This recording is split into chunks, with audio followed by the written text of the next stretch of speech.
আসসালামু আলাইকুম ভিউয়ার্স, কেমন আছো তোমরা? আশা করি ভালো আছো, আমিও ভালো আছি।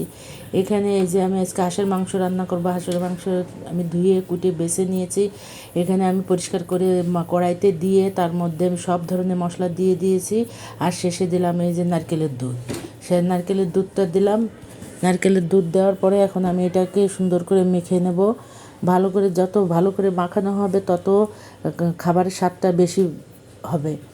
এই যাই হোক, আমি এখন দিয়ে দেবো সর্বশেষ দিয়ে দেবো তেল। এই যে তেল দিয়ে দিলাম আমি, পরিমাণ মতো তেল দিয়েছি। আর এখানে এই যে মরিচ, আদা, রসুন, সব গোটা মশলা যা দেওয়ার দরকার সব দিয়েছি। দিয়ে আমি এখানে এই যে ভালো করে নেড়ে চেড়ে নেব। নেড়ে চেড়ে বলতে আমি এখানে মাখিয়ে নিলাম। আজকে আমি হাত দিয়ে মাখালাম।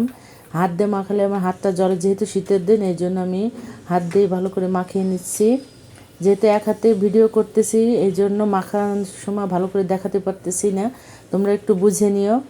যাই হোক, এই যে ভালো করে মাখা করে আমি এখানে কমসে কম আধা ঘন্টা করে রেখে দেবো। আধা ঘন্টা রেখে দেওয়ার পরে তারপরে আমি এখানে চুলায় দিব। চুলায় দেওয়ার পরে আমি আস্তে আস্তে তাপ দিয়ে রান্না করব যাতে গোশটা নরম হয়। যাই হোক, আজকে ভিডিওটা কেমন লাগলো জানিও, লাইক কমেন্ট শেয়ার করো। আল্লাহ হাফেজ।